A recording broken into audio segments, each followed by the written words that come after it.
for example, let's see, look at America's states. Because Africa is 30 million kilometers squared. 30.3 million kilometers squared.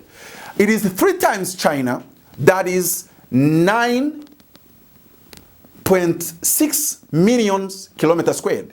And United States of America, it is 9.8 kilometers squared. You see that Africa is 3 times China or America. And yet America, in their 50 states, they have 150,000 kilometers of railroads connecting all the states.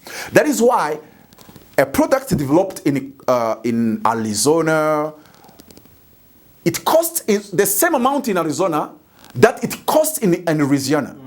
So they don't have a problem.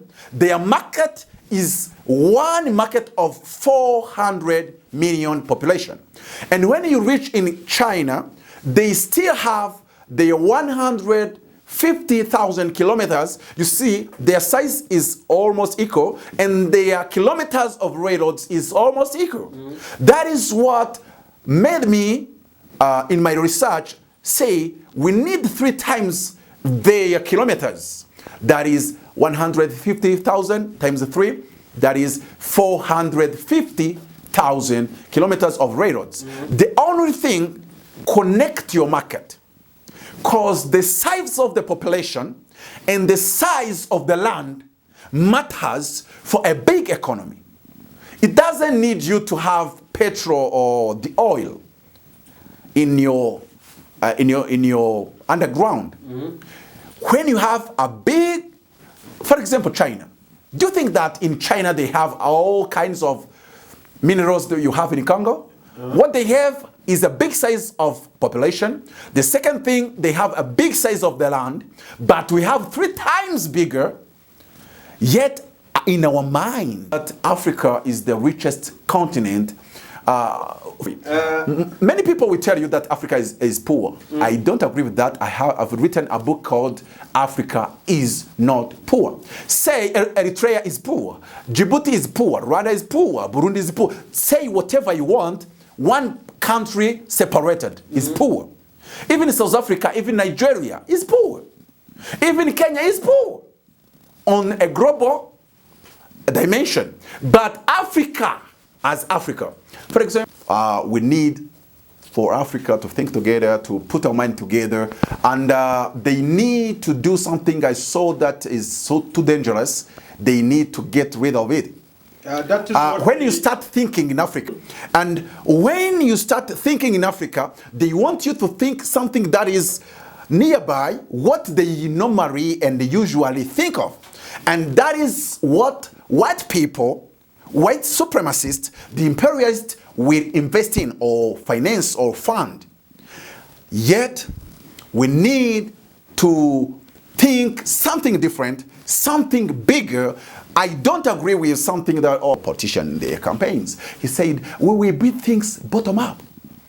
Many or almost everything in Africa cannot work bottom up. We need top down. Because 4 million of them, I will give them employment.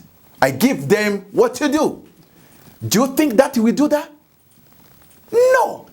Because if you cannot build a big market, like for example, if you will tell me that we convince 7 presidents of EAC, that is Rwanda, Burundi, that is Congo, that is Tanzania, that is Kenya, that is Sudan, and South Sudan.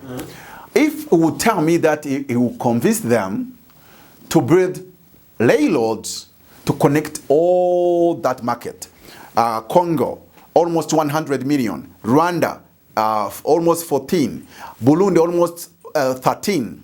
That is a market of 130, almost 130, 125.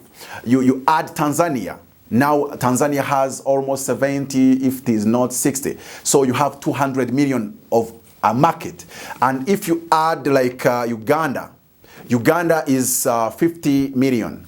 And Kenya is like 55. So when you combine them, it's a market of 300, almost 40, because yeah, it is between 340 millions. That is a number equal to Americans.